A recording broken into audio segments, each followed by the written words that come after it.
Best way for most businesses to use AI is to keep the camera straight. You can do it. Whoa.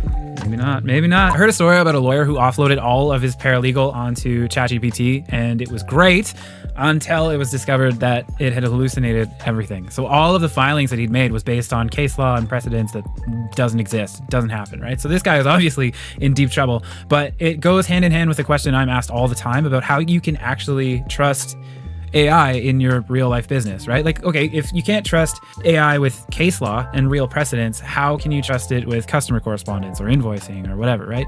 And the answer is pretty simple in that you just kind of don't. AI is fantastic as like a back and forth partner or as a method to move at a scale that was previously impossible, right? But like, you still need to do stuff. You need to have your hands in that business. So today we're gonna build a workflow that I think represents the best way to incorporate AI into businesses. It's something that's active in my business right now. And it's not a crazy agentic spider web or anything like that. It's relatively simple, but it moves the needle, right?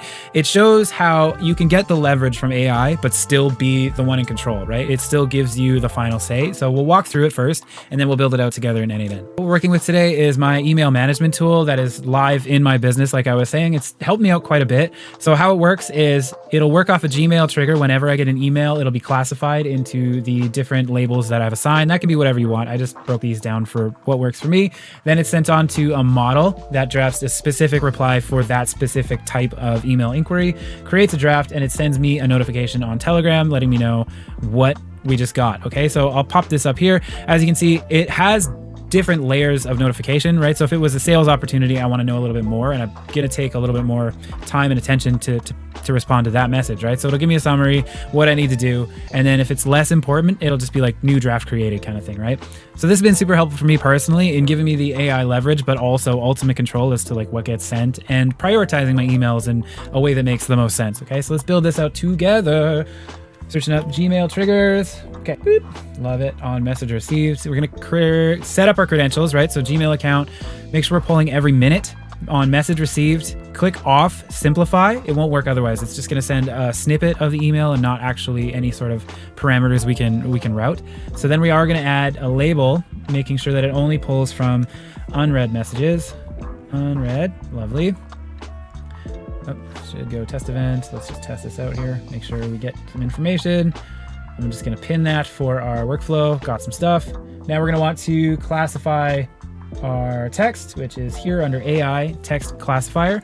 So we're gonna look here on the schema under headers. We're gonna look for either body or text, okay?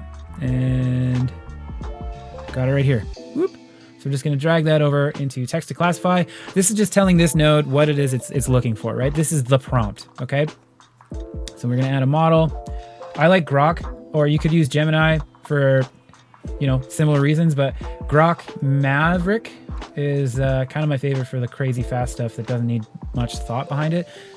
And there you go. So now we're gonna break this down into the different categories that we want, okay? So just click add category, and category is the label.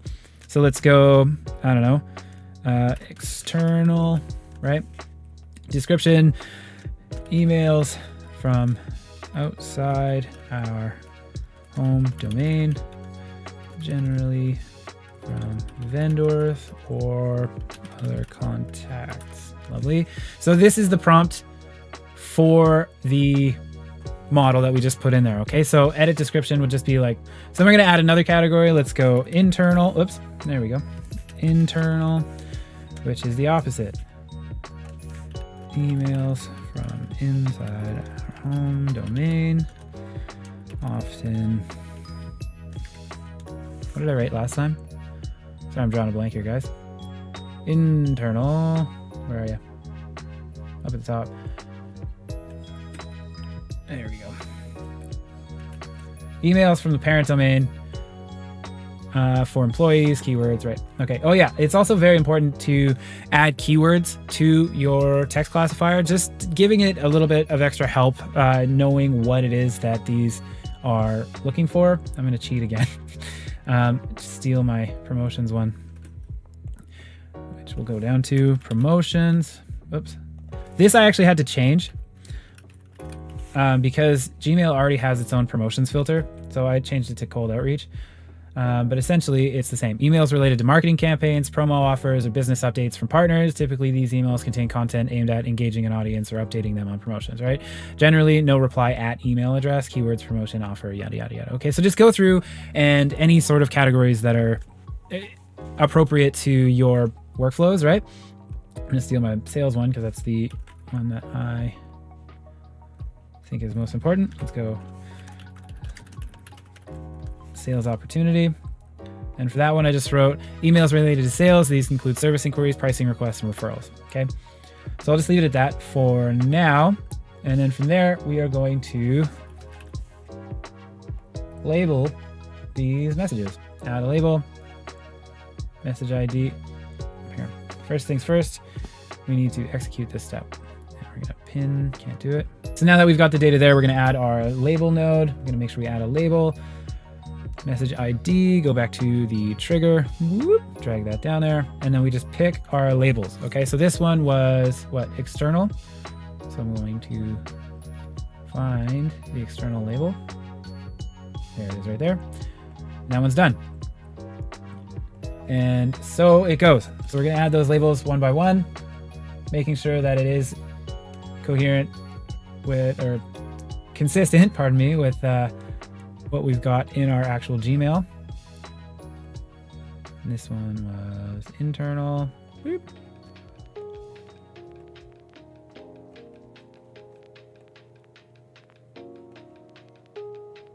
Here, it's actually good practice to label these as well. External.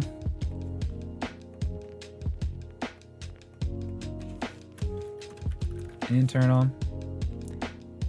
Let's skip through all of this. It's kind of boring, huh? Label.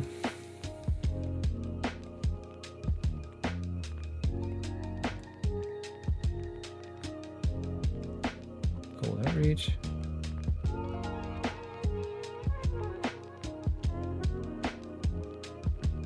Yikes. Let's go promo.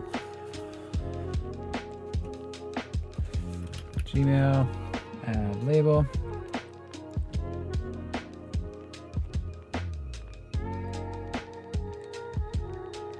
Oops. Put that there and add label. Back to fixed, and this was sales. With all that, we're going to actually add the AI now to our workflow. So go down to AI and open AI, message a model. So this stuff at the top will all be good. We're just going to pick which model we're actually talking to, and I like GPT-5 Mini because it's actually cheaper than GPT-4. Another really important part is to click this flicker here about output content as JSON. This just means that you can actually route the subject line, do the subject line, the message, notification to our Telegram bot. That's really important. This won't work without it. So the prompts, I'm just going to pump in what I had in my last agent and read it out, show you how to do it. Your job is to read incoming emails related to the sale of our product or service and draft a concise professional response. Address any specific questions or requests they mentioned. Input goes straight back to that very first Gmail node. Just like the text classifier, we just want to pull the body of the initial message, which is right here. Output, this is, again, why we're outputting JSON, so it knows to give us different things, right? It's not just one big glob of text. We can actually pull these apart. So the subject we want, for sure, appropriate subject line for your reply. The message we want, drafted email response, including relevant details. And the notification we want as well is create a concise notification to be sent to a Telegram channel with the first line as new sales opportunity, along with any relevant details, including name. Okay, so the prospect email, we know we've got that because we got an email from that person. You just go back to the first Telegram node and find the sender email, put it right there. Awesome, so this is done. Let's do a quick test and hydrate. Great. Hi, Eric. Thanks for reaching out. Interested in consultancy service? I'd be happy to jump on a call this week to discuss. With a 30-minute call work for you? I'm available this week on, there's some times. This works great. Okay, so my notification, new sales opportunity. There it is. Great, so that worked out. So we've got the response, the subject, and the notification. Next thing we need to do is to actually make a Gmail draft. So we're going to add that node, go to Gmail, create a draft. All this at the top is fine. Create subject. We're just going to drag it over from here. Boop. Oh, that didn't work. Let's try it again. Subject, good. Message, good. Email type. Let's go to HTML. because otherwise it'll look funky with all the new lines. Execute step. And it is creating a draft in our Gmail.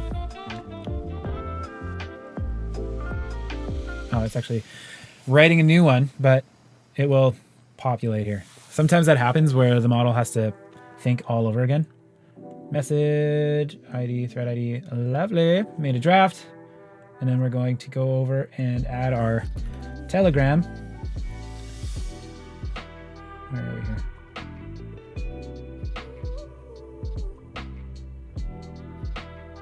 Send a text message. There it is. Took me a minute to find. The chat ID here, don't let this trip you up. It's actually just the ID of whatever bot it is you're talking to. Okay, so just post that in. Let me know in the comments if you'd like a walkthrough on how to set up your Telegram credentials and get this going.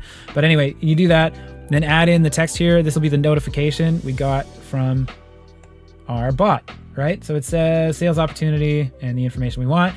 Another thing I like to do is go down to add field, append to N8N attribution. Just turn that off because it adds this little annoying thing at the bottom. This message was sent automatically through N8N, which nobody really needs. So I think I'm going to go execute step.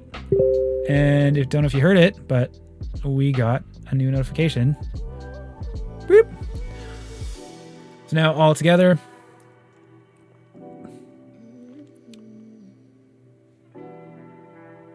this is taking a while to think. But then you just essentially go through the rest of it with your promotions, right? You don't need a notification on promotions. So actually, I will show you that one. AI, OpenAI, message and model. Really, all you want to do is just automatically mark those red. Punch this in there, and I'll show you what I had here. So you are a promotion analyst with an AI email management system. Your role is to review the incoming promotional emails, summarize the offer, and decide whether it's worth pursuing further. Okay, so output, summary, what's being offered, recommendation, yes, no. Okay, right. Okay, so then we go out of here. Output is JSON, fantastic. And now we're gonna add a node just to filter out if it's actually worth looking at or not. So if the output of that module string contains yes meaning it is worth looking at, okay, so that would be the true path, it's worth looking at, then we'll keep it. If not, which is the false path, we are going to mark as red. Mark message as red. Awesome. So the message ID is just going back to that Gmail trigger, so let's steal that. Put ID. I want to steal the JSON. Let me see. All right, this right here. This isn't the most glamorous, but I've got that now. So we're going to take that. I don't know if you saw how I did that. Just went back here, Gmail ID, and then I put it here so as an expression, cut it. And now our spam cold outreach messages are marked as red. So we don't have to worry about those.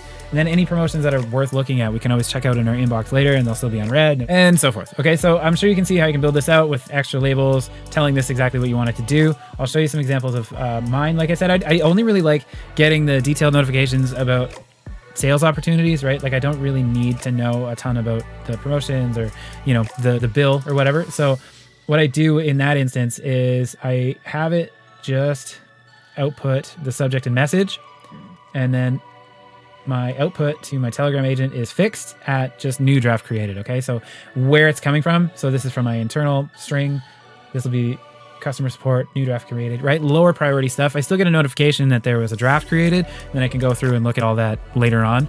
But I don't have as much urgency behind it as, you know, getting that information and replying to this sales opportunity as fast as I can. So that is that. I'm sure you can see the immediate like face value behind a workflow like this, but what I really want to showcase is the proper mindset, I guess, behind how to implement AI, right? Like have it do as much heavy lifting as you want, but make sure that there's some human interaction between the AI and the rest of the world, right? You still are representing yourself, even if the AI writes the email and you look like a doofus, you know what I mean? If you took anything away from this, I've got a workflow you can steal down below in the comments. If you have any comments about what you'd like to see next, let me know. Otherwise, check out this video about 7 AI tools that change the game for everyday business owners, and we'll see you in the next one.